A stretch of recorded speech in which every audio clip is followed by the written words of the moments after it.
অর্থনীতির ভাষা তো কঠিন, কিন্তু আমি সহজ ভাষায় আপনার কাছে একটু জানতে চাই, কোন অর্থনীতিবিদ বা বিশ্লেষক মনে করছেন এই ভ্যাটটা আরোপ না করে সরকার যদি ব্যয় সংকোচন করতো তাহলেও হয়তো সমস্যার সমাধান হতো। একটা উদাহরণ আমি আপনাকে দেই, শুল্ক কর বাড়ানোর কারণে বছরে 12,000 কোটি টাকা বাড়তি রাজস্ব আদায় করবে সরকার।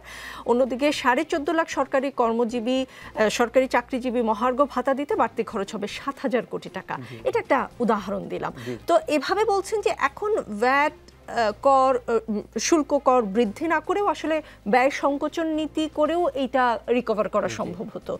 অর্থনীতির ভাষা কি বলে? জি, আমি আসলে এটাই বলতে চাচ্ছিলাম। তো আসলে এই মহার্ঘ ভাতা বৃদ্ধির বিষয়টা আর ভ্যাটের বিষয়টা যখন আসলো তখন জিনিসটা আসলেই খুব একটা অদ্ভুত বিষয় হয়েছে যে আমরা একসাথে বলছি যে আমাদের আয় সরকারি আয়টা বাড়াতে হবে এবং সেই সাথে আমরা আবার ব্যয়টাও বাড়িয়ে দিলাম, যে ব্যয়টা বাড়ানোর আসলে তেমন কোনো যৌক্তিক কারণ একেবারেই নেই।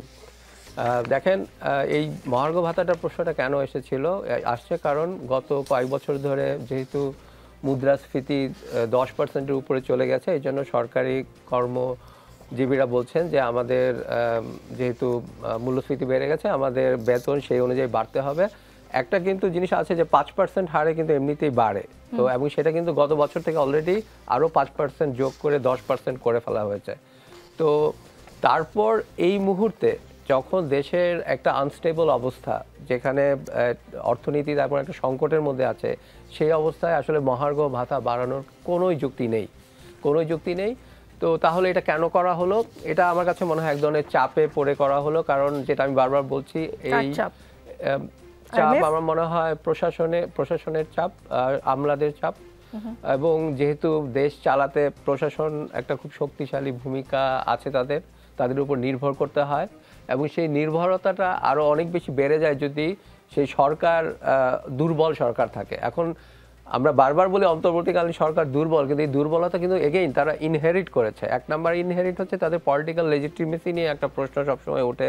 তারা জনতার ম্যান্ডেট কতটুকু এসেছে, ভোটে আসেনি। জনতার ম্যান্ডেট অবশ্যই নিয়ে এসেছে, কিন্তু ভোট তো নেই। তাছাড়া একটা সিকিউরিটি অ্যাপারেটাস যেটা পুলিশের উপর অনেকখানি নির্ভর, সেটা শুরু থেকে প্রচণ্ড দুর্বল ছিল, সেটা আস্তে আস্তে দাঁড়াচ্ছে।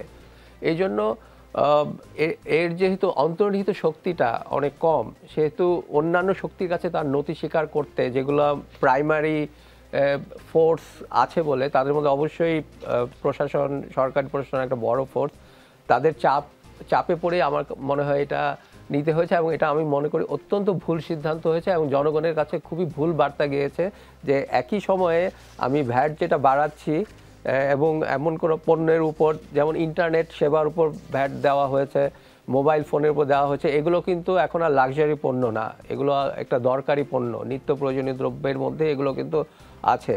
তো এইগুলো বাড়ানো এবং একই সাথে সরকারি চাকরিজীবীদের যেখানে 5% ইনক্রিমেন্ট থেকে 10% করা হলো, তারপর আবার তাদের মহার্ঘ ভাতা, এটা অত্যন্ত ভুল বার্তা দিচ্ছে, ভুল বার্তা দিচ্ছে। জি।